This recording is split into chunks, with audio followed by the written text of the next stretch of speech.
기독교 변증가 중에 리 스토벨이라는 분이 있습니다. 변증가는 기독교의 진리를 비판하고 또 의심하는 사람들을 대항하여 기독교의 진리를 지키고 또 설명하고 그런 논리를 펴가는 그런 사람들을 말합니다. 그러니까 당연히 기독교 변증을 하는 사람들은 신학이라는 학문을 바탕으로 해야 기독교 변증을 할 수 있습니다. 그런데 이 리 스토벨이라는 분은 신학을 하신 분이 아니세요. 시카고의 유명 일간지의 법률 기자 출신입니다. 예, 기자하면 여러분 아주 지성적이고 비판적이고 그런 분 아니겠습니까? 이 리 스토벨도 역시나 그런 지성과 그런 어떤 비판적인 시각을 가지고 기독교 하면 받아들이지 않는 회의론자 중에 한 명이었습니다. 그랬던 그가 아내를 따라서 교회를 나가기 시작합니다. 그리고 그 교회 목사님을 설교를 듣고 있는데 그 가정의 평화를 그랬는지 모르겠지만 여러분 전혀 무신론자, 회의론자가 아내의 가정의 평화를 위해서 교회를 따라 나와서 앉아있게 되면 어떤 반감이 듭니까? 우리 남자분들 다 그런 경험을 해보셨잖아요. 이분 역시나 안에서 반감이 일어서 내가 이 기독교가 진리가 아니라는 것을 증명하겠다, 이 특유의 기자정신이 발휘가 되어서 그러면 기독교가 진리가 아니라는 것을 증명하기 위해서는 자기 생각해 보니까 부활이 허구란 것만 증명하면 되겠더래요. 그래서 이분이 자기가 그동안 이제 기자 생활을 하면서 얻었던 정보 또 자료를 종합적으로 21개월간을 연구를 했어요. 이 부활에 대해서.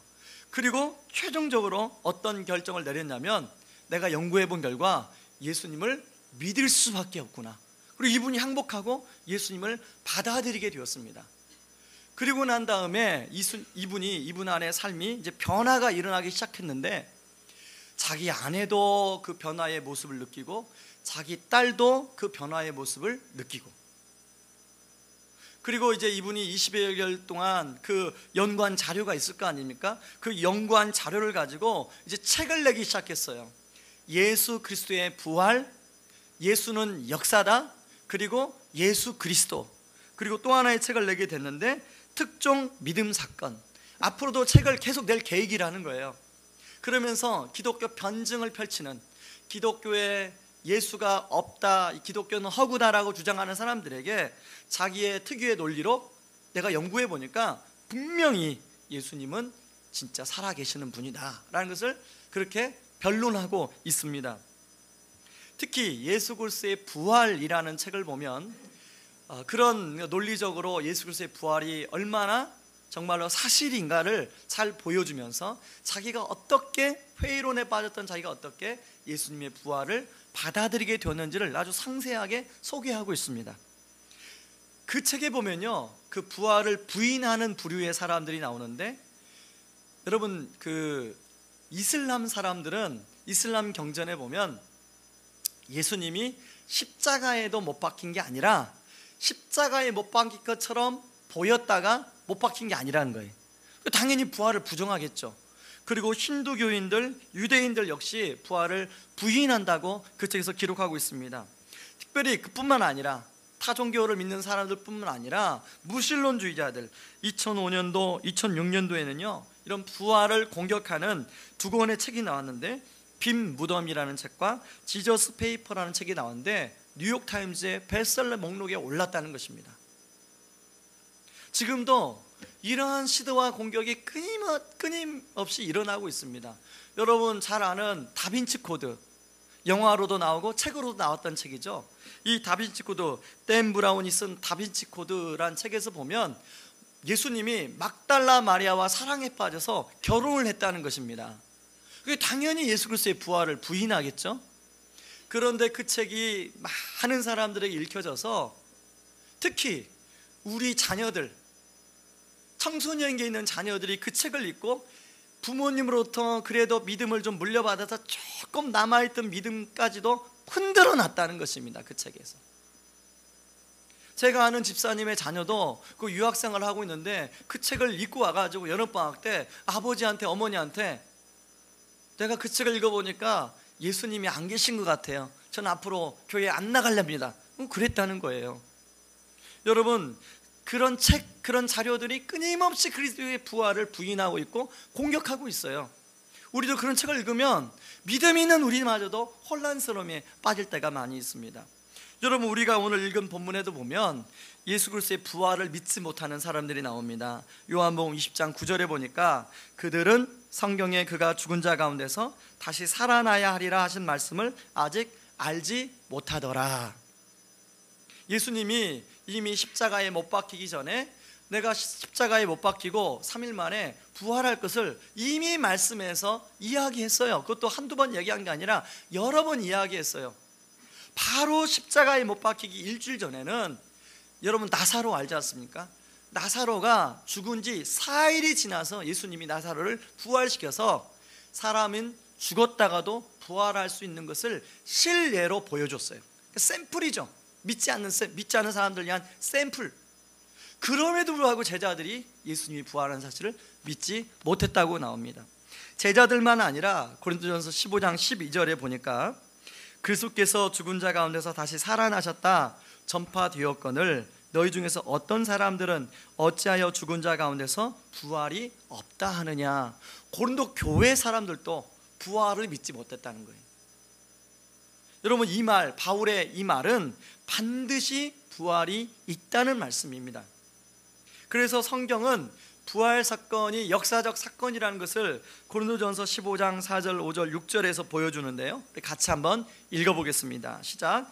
상사 지낸 바 되었다가 성경대로 사흘 만에 다시 살아나사 게바에게 보이시고 후에 12 제자에게와 그 후에 500의 형제에게 일시에 보이셨나니 그 중에 지금까지는 대다수는 살아있고 어떤 사람은 잠들었으며. 여러분, 니스토르벨 같은 그런 회의론자가 부활에 대한 자료를 가지고 부활은 실제 역사다라고 믿었던 것처럼 여러분, 부활은 실제 역사입니다. 사실입니다. 그런데요, 우리가 여기 앉아 계시는 분 중에 그 부활을 이미 역사적 사실로 믿는 분이 대다수일 거예요. 물론 그 중에는 아직 믿지 못하는 분도 있으리라 생각합니다. 근데 부활을 역사적 사실로 믿는 것도 중요하지만 그 부활이 나의 삶에 어떤 의미가 있는가, 내 자신이 그 부활을 경험하며 사는 것이 더 중요하다는 것입니다. 여러분, 예수님의 그 동생 야고보, 우리가 지난주에 살펴본 것처럼 나사렛 사람들과 함께 예수님의 동생 야고보도 편견을 가지고 예수님을 핍박하고 예수님에 대해서 믿지 않았던 그런 사람이었습니다. 그런데 이 야고보가 예수님의 부활을 경험하고 나서 순교를 각오하고 야고보서를 쓰는 정도로 삶이 바뀌었습니다. 뿐만 아니라 예수님의 제자들도 부활을 경험하고 베드로 같은 사람이, 예수님을 부인했던 그 베드로 같은 사람이 예수님의 부활을 경험하고 많은 사람 앞에서 담대히 복음을 외치는 사람으로 바뀌었다는 것입니다. 여러분, 영화 배너 아십니까? 이 영화 배너는 소설을 바탕으로 기록이 되었는데요, 이 소설을 쓴 사람이 월러스라는 사람입니다. 이 월러스라는 사람이 소설을 시작하기 무렵은 예수 그리스도가 누군지를 전혀 몰랐던 시기였습니다. 그래서 이제 그 소설을 쓰려면 예수님이 누군가를 알아야 되잖아요. 그래서 이분이 성경을 읽기 시작했어요. 그래서 성경을 읽다가 예수님을 만났습니다. 부활하신 주님을 만나게 되었어요. 그 은혜가 너무 커서 배너라는 그 소설에다가 주인공의 자기가 받은 은혜를 거기다 담아서 그렇게 썼다고 합니다. 여러분, 원래 그 영화에 보면 그 배너는 로마, 이스라엘 자기 민족을 구원하기 위해서는 칼과 창으로 구원해야 된다고 생각하지 않습니까? 그랬던 배너의 손에서 칼을 내려놓게 만들고 창을 내려놓게 만든 게 누구냐면 예수 그리스도라는 거예요. 여러분, 예수님의 부활을 경험하면 배너 같은 사람도 변화가 될 수 있다는 것입니다.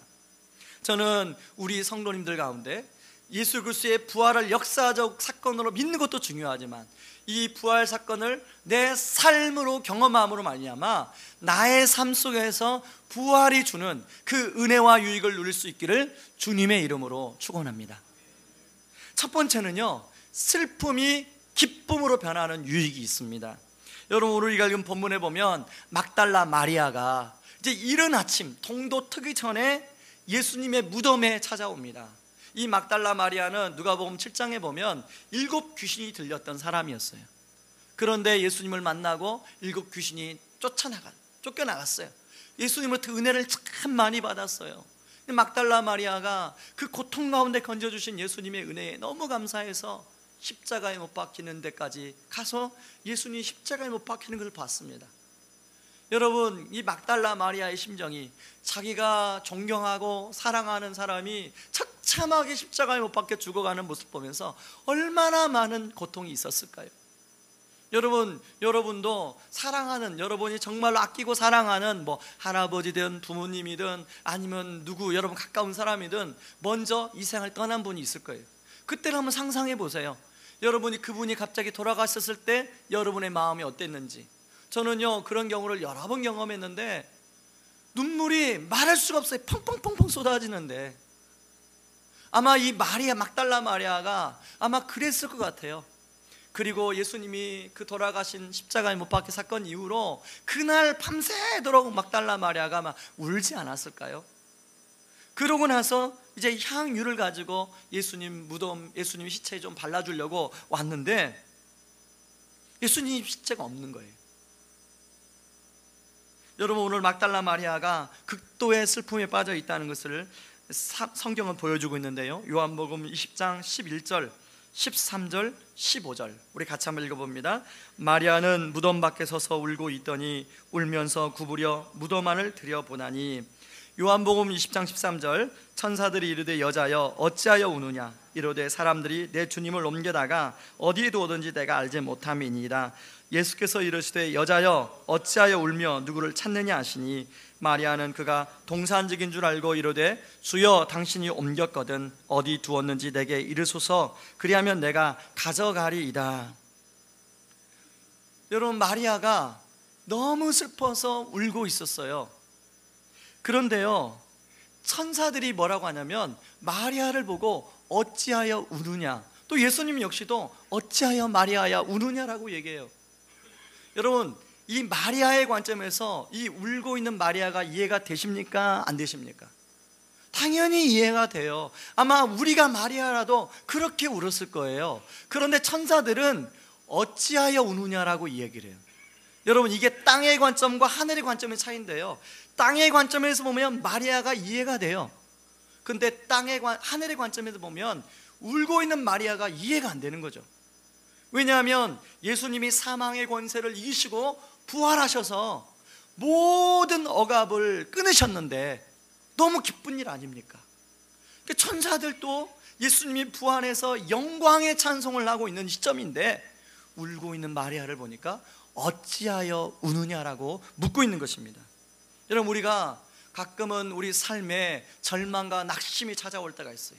마리아처럼 슬픔 가운데 놓일 때가 있어요.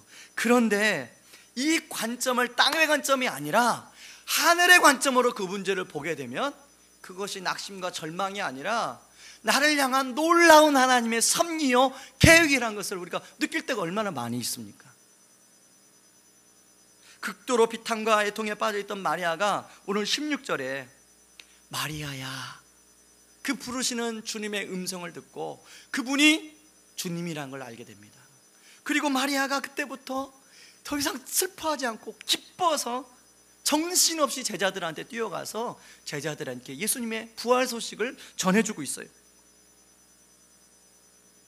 여러분, 마리아는 이 부활하신 주님을 만나고 애도가 환희로 바뀌었어요. 슬픔이 기쁨으로 바뀌었어요.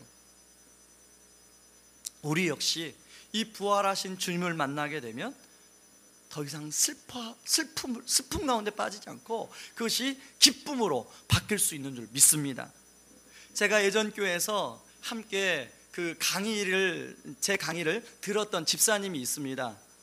그 집사님은 이제 남편이 조그만 사업을 하는데 요즘 경기가 하도 어려우니까 그 사업이 잘 안 됐나 봐요. 누구에게 돈을 빌려줬는데 그분이 제때 돈을 또 돌려주지 않아서 이제 부도가 났나 봐요. 여러분, 사업을 하다가 가장이 부도가 나면 그 가정에는 어떤 일이 일어나죠? 이제 경매 절차가 이루어지고 또 빨간 딱지가 붙기 시작하고 그런 일이 일어나게 되었어요. 이 집사님이 그런 가운데서도 이제 순장의 사역을 하고 있는데 자기 순원 가운데 자녀 문제로 좀 어려움이 있는 그 순원이 있었나 봐요. 그래서 그 순원에게 전화를 해서 누구누구야, 누구누구 집사님, 제가 집사님에게 좀 밥을 좀 사고 싶은데 집사님 어디서 좀 만나자고. 그래서 그 순원 집사님을 만났습니다.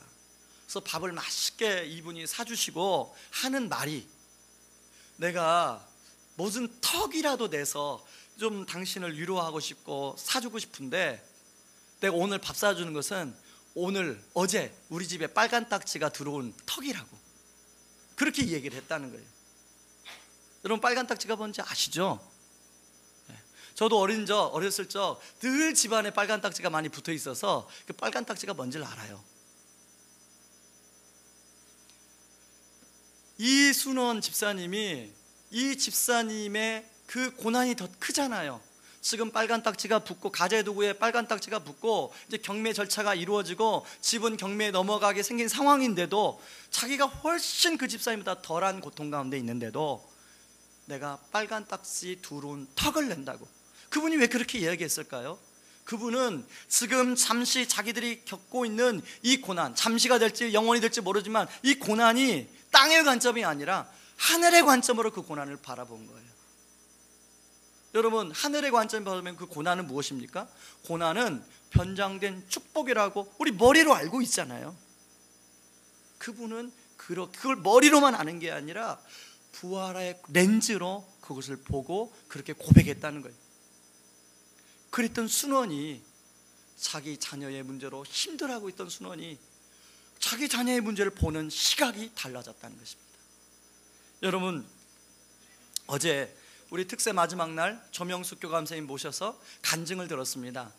그 탈북자 청소년 학교를 이제 시작하게 된 그 시점을 한 주인공이죠. 그분의 얘기를 쭉 듣는데 이제 3월, 4월, 5월이면 그 학교 난리가 아니랍니다. 이제 학기가 시작하면 새로운 아이들이 들어오는데 이 새로운 아이들이 국경을 넘고 또 이제 중국에서 연변에서 지내면서 온갖 어려움을 겪고, 그러다가 이제 우리 한국으로 와서 부모님도 잃고 또 여러 가지 어려움을 겪어서 안에 상처도 많고 아픔도 많고, 그런 것들이 이제 좀 눌려 있다가 여명학교에 와서 뭔가 좀 편안해지니까 그것이 폭발되기 시작한다는 거예요. 여러분, 그런 애가 한 사람만, 한 학생만 폭발하면 그것도 신경 쓰이는데 막 여러 명이 한꺼번에 막 폭발하면 난리가 아니라는 거예요. 그래서 여명학교에서 사명감 가지고 내가 여명학교 학생들을 가르치겠다라고 온 그 교사들이 몇 개월 못하고 다 떠난다는 거예요. 이 교감 선생님도 지금 10년을 그 사역을 했는데요, 몇 번 포기하고 싶은 생각이 들었대요. 그런데 포기하지 않은 이유를 설명해 주시는데요, 그 71명의 학생들이 그 중에 35%는 불교 떼주는 이제 무신론 배경을 가진 아이들이고, 한 65%는 이제 중국에 있으면서 또 우리나라에 와서 선교사님들한테 또 어떤 경로를 통해서인지 복음을 들었던 아이들이래요. 근데 그 중에서도 좀 신앙이 잘 들어가 있는 아이들은 그런 것을 어떻게, 자기의 고난과 아픔을 어떻게 보냐면, 자기가 다른 사람, 자기 또래 중에 다른 사람과 다른 이 고난을 겪은 것은 통일한국 시대에 자기를 하나님이 그렇게 통일한국에 뭔가 하나님이 사용하시기 위해서 그러지 않았을까? 그리고 그렇게 사용하도록 공부하고 기도하고 있더라는. 그러니까 그 얘기를 들을 때마다 이 교감 선생님은 힘이 난다는 거예요. 비록 이 아이들이 지금 신학기 들어오면 막 이렇게 폭발하고 이러지만 이 아이들이 여기 학교에서 기독교 세경 안으로 잘 교육을 받고 또 좋은 선생님들에게 영향을 잘 받으면 이런 아이들로 변할 수 있겠구나, 비전을 갖고 그 사역을 10년째 하고 있더라는 것입니다. 여러분, 부활신앙이란 게 무엇입니까? 여러분, 부활신앙이 그냥 우리가 부활하신 주님을 찬양하는 게 그게 부활신앙입니까? 그게 아니에요. 부활신앙은 바로 그 삶의 현장에서 아까 그 말했던 그 집사님처럼 또 이 조명숙 교감선생님처럼 그 고백하는 학생들처럼 자신의 그런 슬픔이 부활의 렌즈, 땅의 관점이 아닌 하늘의 관점으로 바라볼 때 그것이 기쁨이요, 그것이 소망이라는 것을 알고 그렇게 살아가는 것, 그게 부활을 경험하는 것인 줄 믿습니다. 저는 우리 모든 성도님들 가운데 그런 부활을 경험하는 은혜가 있기를 바랍니다. 두 번째는 두려움이 평강으로 바뀌는 유익이 있습니다. 여러분, 요한복음 20장 19절 말씀을 같이 한번 읽어보겠습니다. 시작. 이날 곧 안식 후 첫날 저녁 때에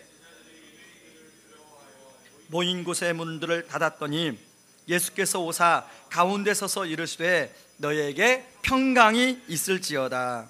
여러분, 제자들은 예수님이 십자가에 못 박힌 것을 보면서 많이 두려워했던 것 같아요.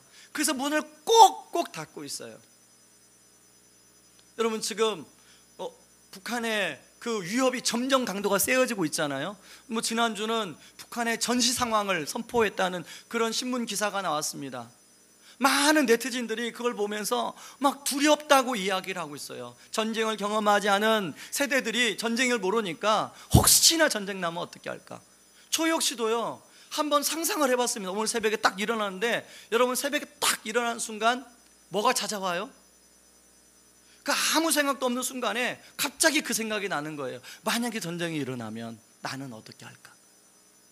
그래서 우리 애들 데리고 교회에 와서 문을 꼭꼭 걸어 잠그고 있어야겠다, 그리고 기도해야겠다, 그런 생각하는데 여전히 제 안에 두려움이 있는 거예요. 여러분, 그런 소식 앞에 두려움에 시달리지 않는 사람이 어디 있습니까? 그런데요, 그런 두려움 가운데 있는 제자들에게 예수님이 찾아오셔서 뭐라고 말씀하시냐면 요한복음 20장 21절 같이 한번 읽어봅니다. 예수께서 또 이르시되 너희에게 평강이 있을지어다. 아버지께서 나를 보내신 것 같이 나도 너희를 보내노라. 여러분, 제자들이 그 두려움에 빠진 그 곳에 예수님이 찾아오셨는데 왜 이렇게 믿음이 없느냐, 왜 이렇게 낙심하느냐, 왜 이렇게 두려움이 없느냐, 두려워하느냐, 그렇게 말씀하지 않으시고 제자들에게 너희에게 평강이 있을지어다, 그 말씀을 한 말씀만 하는 게 아니라 다시 한번 또 너희에게 평강이 있을지어다, 이렇게 말씀하고 있더라는 거예요. 저는 이 말씀을 보면서 이런저런 두려움 가운데 놓여있는 우리 성도님들에게 하나님이 우리 성도님의 가정에 안방에 찾아오시고 거실에 찾아오시고 마음의 속에 찾아오셔서 너희에게 평강이 있을지어다. 저는 이 음성이 이 부활 주일에 우리에게 들려지는 음성이 되기를 주의 이름으로 축원합니다. 여러분, 제가 어제 신문에 보니까요, 우리나라가 재정 절벽의 위기에 놓여 있다는 거예요. 그 재정 절벽이 뭔가 이게 생소해서 제가 찾아봤습니다. 그랬더니 재정 절벽은 우리나라의 정부의 그 상황, 경제 상황이 갑작스럽게 절벽으로 돈이 다 떨어져서 절벽을 만나는 같은 느낌 들 때 재정 절벽이라고 합니다. 그래서 미국이 재정 절벽을 만났고요, 일본이 재정 절벽을 만났대요. 근데 우리나라가 지금 새로운 정부가 들어와서 복지 정책을 피고 있지 않습니까? 이 복지 정책을 다 감당하려면 12조의 세수가 거쳐야 되는데 지금의 경기 상황에서는 12조 정도의 세수가 거치지 않는다는 거예요. 당연히 장사가 안 되니까 세금을 못 내죠. 그래서 추경 예산을 뭔가 충당을 해서 잘 해야만이 이 재정 절벽에 이르지 않는다는 것입니다.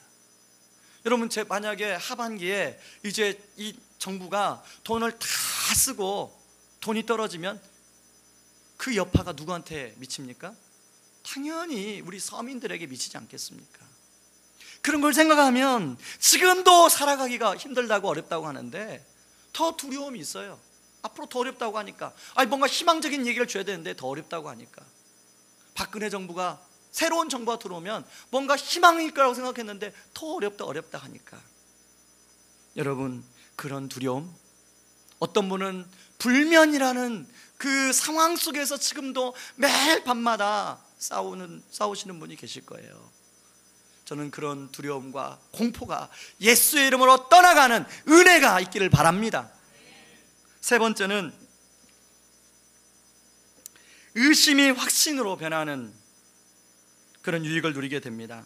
여러분, 오늘 도마가 다른 제자들은 다 있었는데 도마만 그 자리에 없었습니다. 그래서 제자들이 도마를 만나고 나서 우리가 부활하신 예수님을 만났다, 너도 부활하신 예수님을 만나면 좋겠다 얘기를 했더니 도마가 그걸 받아들입니까? 받아들이지 못합니까? 못 받아들이고 있어요.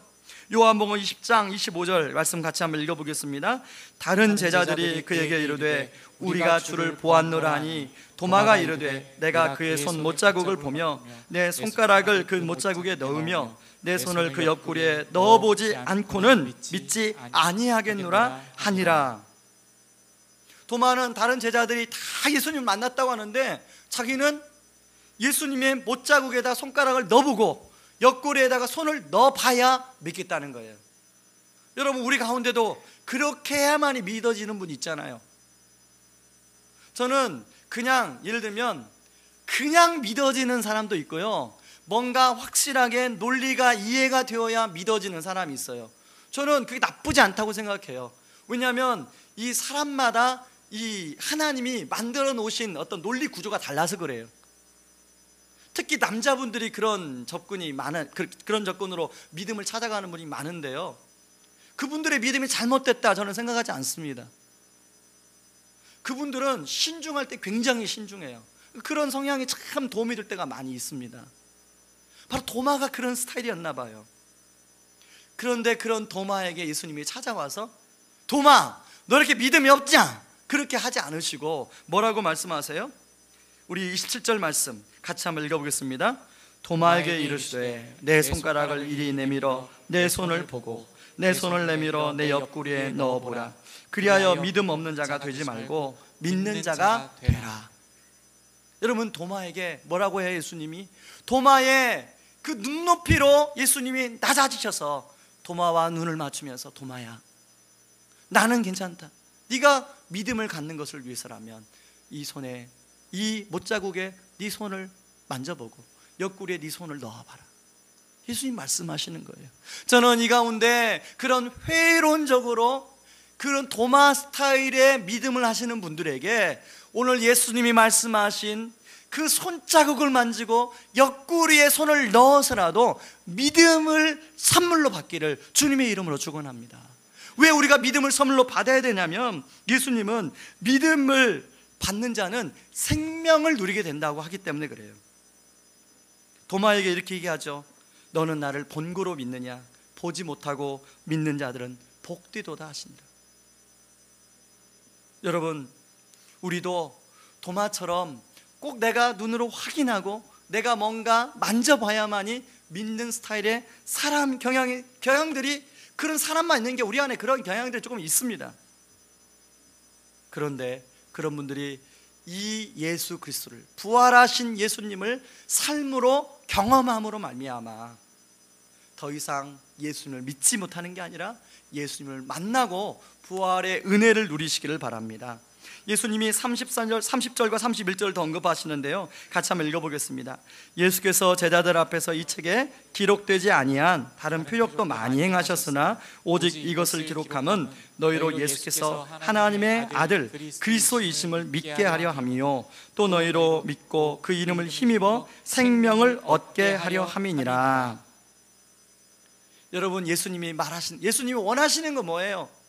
너희들이 나를 통해서 믿고 생명을 얻었으면 좋겠다. 여러분, 도마는 예수님을 그렇게 만나고 나서 역사의 자료에 의하면 인도에 가서 복음을 전하다가 순교했다는 자료가 있습니다. 여러분, 저는 도마 같은 스타일이 누가 있을까를 생각하다가 이어령 박사님이 생각이 났습니다. 여러분, 이어령 박사님은 회의론자 아닙니까?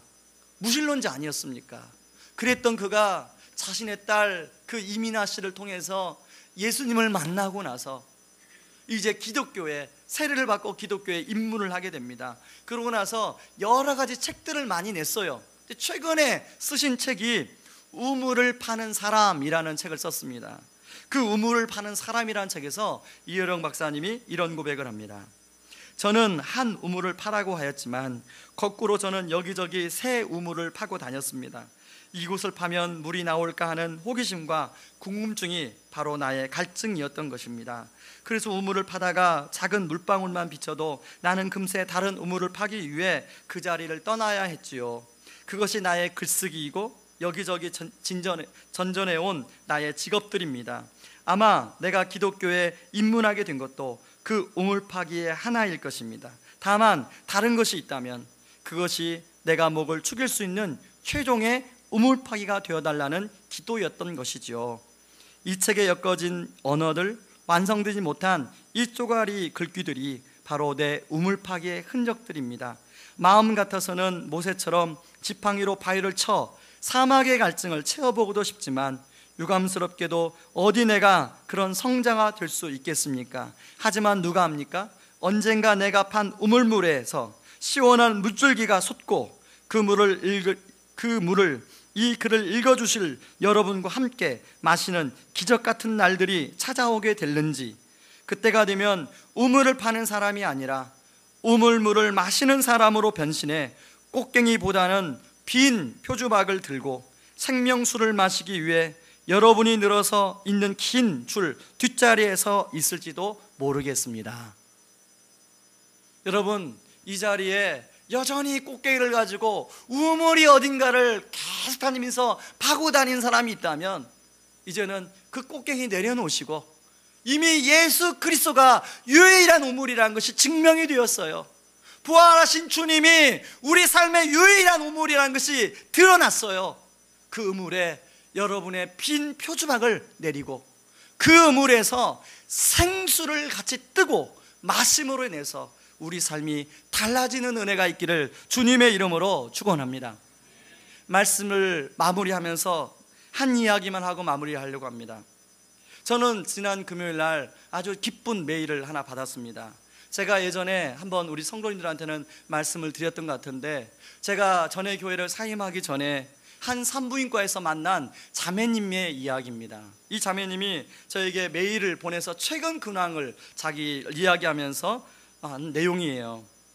이 자매님은 제 남편과 이런저런 갈등이 있어서 도저히 살 수 없다는 생각에 임신 8개월 때, 둘째를 임신한 지 8개월 때 집을 뛰쳐나와서 혹시나 이 태중에 있는 아기가 어떻게 될지 몰라 산부인과에 입원한 상황에서 갑자기 저한테 전화가 왔어요. 목사님, 제가 아는 언니한테서 이야기를 들었는데 목사님이 제가 살고 있는 지역을 맡고 있는 목사님이라고 들었습니다.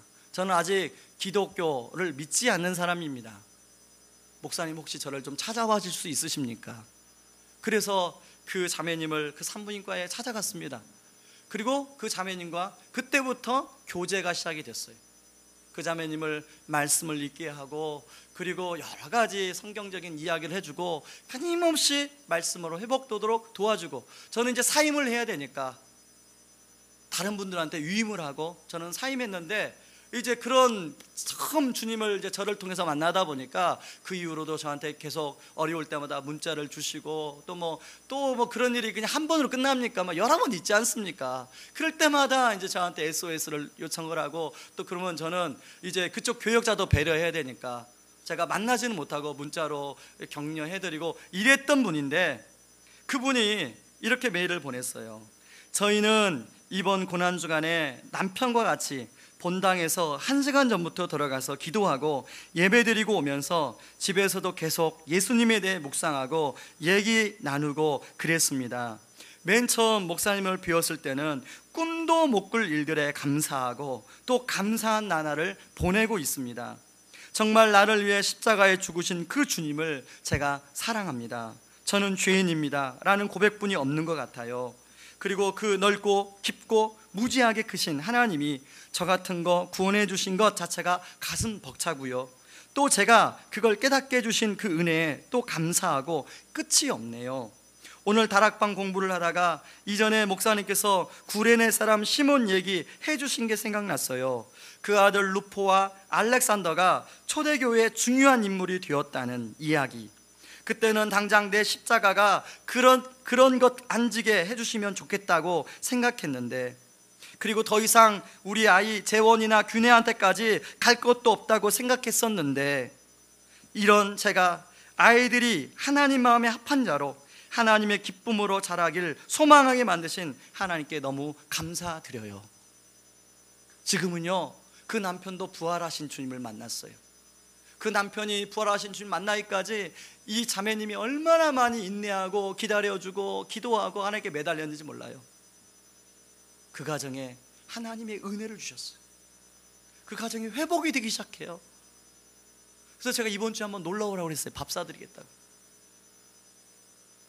여러분, 전혀 믿음이 없는 자매가 부활하신 주님을 만나고 그 주님을 경험하고 나니까 도저히 살 수 없을 것 같은 그런 남편까지도 포용하게 되고, 그런 남편을 인내하게 되고, 그런 남편의 그 안에 있는 상처의 마음을 어루만지고 남편을 회복시키고, 그래서 이제는 두 부부가 하나님 앞에 나아가 은혜를 사모하는 자리로 나아가는 그 기쁨, 그게 바로 부활의 능력인 줄 믿습니다. 저는 이 가정의 이야기를 들으면서 우리 성도님들 여전히 가정에도 이런 어려움이 있는 가정들이 있는데, 하나님 그 성도님 가정에도 이런 은혜를 회복시켜 주시옵소서, 그런 기도가 절로 나오더라고요. 저는 이 부활절이 그냥 우리가 부활 찬양 몇 번 부르고 감격 우리가 계란 좀 나누고 그렇게 끝나는 것이 아니라, 나를 위해서 십자가에 죽으시고 부활하신 주님을 우리가 삶 가운데 경험함으로 말미암아 우리의 삶에 정말로 하나님이 원하시는 그 생명이 임하는 그런 은혜와 축복이 있기를 주님의 이름으로 축원합니다. 우리 시간에 같이 한번 합심해서 좀 기도하기를 원합니다. 말씀 붙들고 합심해서 우리 기도하기를 원하는데, 하나님, 저도 이 부활 신앙을 경험하게 하여 주시옵소서. 제 삶 가운데 부활을 경험하게 하여 주시옵소서. 부활을 믿는 것도 중요하지만 하나님, 내가 부활을 경험하며 살기를 원합니다. 그래서 슬픔이 기쁨으로 변하게 도와주시고, 두려움이 평강으로 변하게 도와주시고, 의심이 확심으로 변하는 그런 은혜를 허락하여 주시옵소서. 우리 주여 은혜를 주옵소서. 우리 세 번 외치고 우리 한번 기도하기를 원합니다.